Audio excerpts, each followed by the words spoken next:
नमस्कार दोस्तों, स्वागत है आप सबका हमारे YouTube चैनल लाइफ स्कूल में और मैं हूं आपका दोस्त लोकेंद्र कुमार साहू।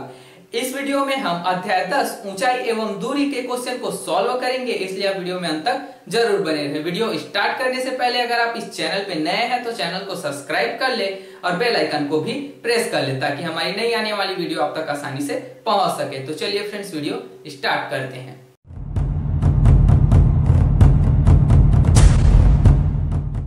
प्रश्नावली के क्वेश्चन को सॉल्व करने से पहले हम कुछ जरूरी चीजों के ऊपर चर्चा कर लेते हैं। जैसे पहला, दृष्टि रेखा।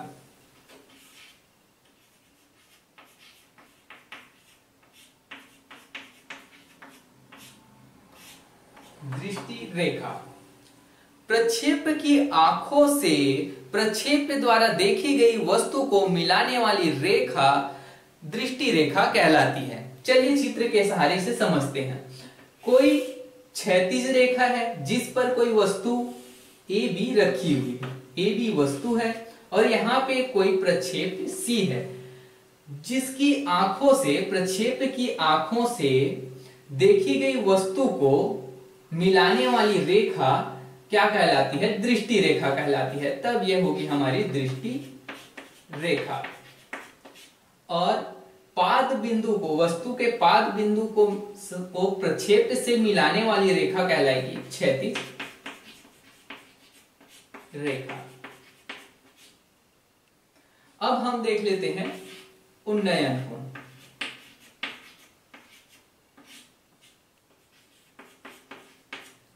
उन्नयन कोण तो जब कोई वस्तु क्षैतिज रेखा के ऊपर स्थित हो तब दृष्टि रेखा और क्षैतिज रेखा के मध्य बनने वाला कोण कहलाता है उन्नयन कोण। चलिए चित्र के सहारे इसे भी समझते हैं।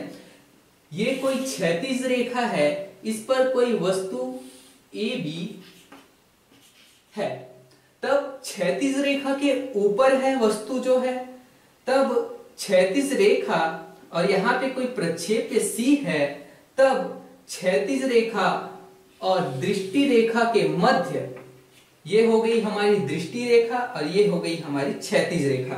तब क्षैतिज रेखा और दृष्टि रेखा के मध्य बनने वाला जो कोण है वो कहलाएगा हमारा उन्नयन कोण। तो यहाँ पे जो थीटा कोण बनेगा वही होगा हमारा उन्नयन कोण। उसी प्रकार देख लेते हैं हम अवनमन कोण।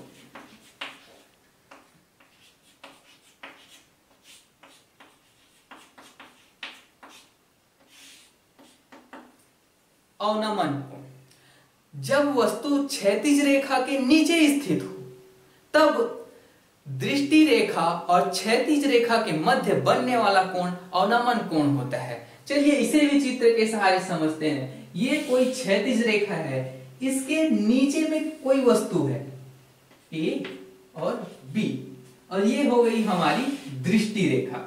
यहाँ पे कोई प्रक्षेप है सी, इसलिए ये होगी हमारी दृष्टि रेखा, ये हो गई हमारी क्षैतिज रेखा और उसके बीच बनने वाला कोण होगा अवनमन कोण। तो इस प्रकार से अवनमन कोण जो है क्षैतिज रेखा के नीचे बनता है और उन्नयन कोण ऊपर की ओर बनता है। प्रक्षेप से वस्तु की दूरी बढ़ाने पर अवनमन और उन्नयन दोनों कोणों का मान कम होते जाता है और जब हम प्रक्षेप से वस्तु की दूरी कम करते हैं तब अवनमन और उन्नयन दोनों कोणों का मान बढ़ जाता है। तो इस प्रकार से इस कुछ महत्वपूर्ण बातों का आपको ध्यान रखना है। अब हम प्रश्नावली की ओर बढ़ते हैं। प्रश्नावली 1 का पहला प्रश्न हमें दिया गया है, जमीन के किसी बिंदु से 90 मीटर दूर स्थित मीनार के शिखर का उन्नयन कोण 30 अंश है तो मीनार की ऊंचाई ज्ञात कीजिए। तो चलिए सर्वप्रथम हम चित्र बना लेते हैं। माना सी जो है जमीन का कोई बिंदु है जिससे 90 मीटर दूरी पर, 90 मीटर दूरी पर क्या स्थित है भाई? मीनार स्थित है। तो मीनार को हम ए बी मान लेते हैं। ए बी मीनार स्थित है। बिंदु सी से 90 मीटर दूरी पर कोई मीनार ए बी स्थित है। अब यहाँ पे मीनार के शिखर का उन्नयन कोण दिया गया है 30 अंश।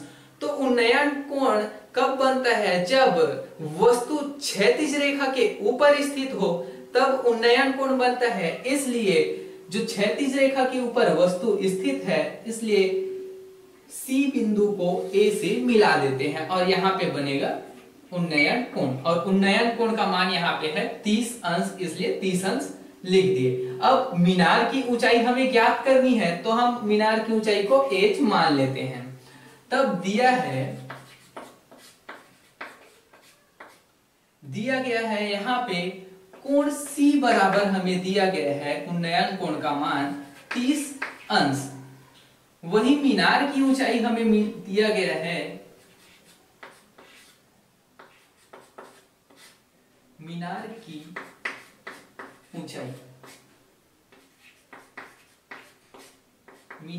ऊंचाई बराबर h हम यहाँ पे माने हैं इसलिए, और B और C की दूरी दी गई है, BC बराबर हमें दिया गया है 90 मीटर। इसलिए समकोण त्रिभुज ABC में, ये एक समकोण त्रिभुज है, यहाँ पे 90 अंश का कोण बन रहा है, इसलिए ABC में हम क्या ले लेते हैं, tan C ले लेते हैं। तब tan जो है वो लंब और आधार दो भुजाओं से मिलकर बना होता है, इसलिए हम यहाँ पे लंब हमें क्या दिया गया है AB बटे आधार हमें दिया गया है BC। तब यहाँ पे C का मान हमें पता है 30 अंश, इसलिए ये हो जाएगा tan 30 अंश बराबर AB का मान हमें पता है दिया गया है h, और BC का मान है 90 अंश। तब त्रिकोणमिति में tan 30 का मान होता है 1 बटे कर्णी 3, तो उसका मान हम यहाँ पे रख देते हैं। तब यह हो जाएगा 1 बटे कर्णी 3 बराबर h बटे 90। अब इसका हम तिर्यक गुणा कर लेते हैं, तब यह हो जाएगा √3h बराबर और 90 का 90। तब हम √3 को 90 के बटे में ले आते हैं, तब यह हो जाएगा h बराबर 90 बटे √3। अब हम ऊपर और नीचे में √3 का गुणा कर देते हैं, तब यह हो जाएगा √3 बटे √3। तब √3 और √3 हो जाता है 3, क्यों? क्योंकि वर्ग और वर्ग कैंसिल आउट हो जाता है, इसलिए कैसे कैंसिल आउट हो जाता है यहाँ पे देख लेते हैं। जब √3 और √3 का गुणा होगा तब वो हो जाएगा √3 पूरे का वर्ग, तब यहाँ से वर्ग और वर्गमूल कैंसिल आउट हो जाता है, इसलिए बचता है 3। इसलिए तब इसे आगे हल कर लेते हैं, तब ये हो जाएगा h बराबर 90 √3 बटे 3। तब इसे भाग दे देते हैं, 3 1 कम 3 और 3 3 9 और 3 0 0। तब h का मान यहाँ पे हमें मिल जाएगा h बराबर 30 √3, और यही हमारा आंसर है। तो इस प्रकार से पहला जो क्वेश्चन है वो सॉल्व हो गया। पहले क्वेश्चन में h मीनार की ऊंचाई हमें मिली 30 √3। अब हम दूसरे क्वेश्चन को भी सॉल्व कर लेते हैं। प्रश्न दूसरा हमें दिया गया है, एक ऊर्ध्वाधर स्तंभ जिसकी ऊंचाई 3h मीटर है के पाद बिंदु से √3h दूरी पर स्थित किसी बिंदु से स्तंभ के शिखर का उन्नयन कोण ज्ञात कीजिए। तब हम सबसे पहले चित्र बना लेते हैं। स्तंभ जिसकी ऊंचाई 3h मीटर है, तब हम AB एक स्तंभ मान लेते हैं जिसकी ऊंचाई है 3h मीटर, और उससे √3h दूरी पर कोई बिंदु हम C मान लेते हैं। अब हमें स्तंभ के शिखर का उन्नयन कोण ज्ञात करना है, तब A को C से मिला देते हैं। तब यहाँ पे हमें उन्नयन कोण पता नहीं है, इसलिए उन्नयन कोण को हम थीटा मान लेते हैं। तब यहाँ पे दिया है कोण C बराबर थीटा। यही क्या है भाई, उन्नयन कोण, यही हमारा उन्नयन कोण है। तब यहाँ पे AB एक मीनार है, AB मीनार बराबर, जिसकी ऊंचाई दी गई है हमें 3h मीटर, और BC का मान हमें दिया गया है √3h। इसलिए समकोण त्रिभुज ABC,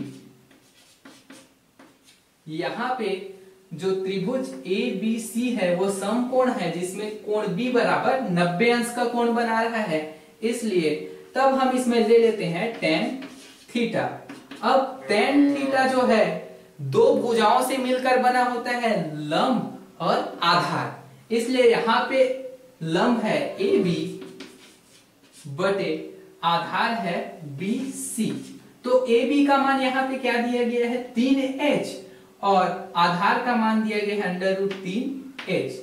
तब यहाँ पे हम AB का मान रख देते हैं 3h बटे BC का मान हमें दिया गया है √3h। यहां से h और h कैंसिल आउट हो जाएगा, बच जाएगा 3 बटे √3। तब इस 3 को हम 2 बार √3 लिख सकते हैं। क्यों? क्योंकि अगर √3 और √3 का गुणा होता है तब वो हो जाता है √3 पूरे का वर्ग, और वर्गमूल कट जाता है तो बचता है 3। इसलिए तब यहाँ पे हम 3 को 2 बार √3 गुणा √3 लिख सकते हैं, और बटे में है √3। तो यहां से एक √3 कट जाएगा, तब यहाँ पे बचेगा tan थीटा बराबर √3। तब त्रिकोणमिति सारणी में √3 का मान होता है tan 60 अंश। इसलिए हम tan थीटा बराबर √3 का मान होता है tan 60 अंश, इसलिए tan 60 अंश लिख लेते हैं। यहां से tan और tan कट जाएगा, तब यहाँ पे थीटा बराबर बच जाएगा 60 अंश। तो इस प्रकार से थीटा का मान हमें 60 अंश मिल गया। चूंकि थीटा हमारा है उन्नयन कोण, इसलिए उन्नयन कोण का मान हमें मिला 60 अंश। तो इस प्रकार से पहला और दूसरा क्वेश्चन सॉल्व हो गया। बाकी के क्वेश्चन हम अगले वीडियो में सॉल्व करेंगे, इसलिए आप चैनल पे अंत तक जरूर बने रहे। उम्मीद है कि आपको यह वीडियो जरूर पसंद आई होगी। अगर वीडियो पसंद आई तो वीडियो को लाइक करें, कमेंट करें और ज्यादा से ज्यादा शेयर करें। धन्यवाद।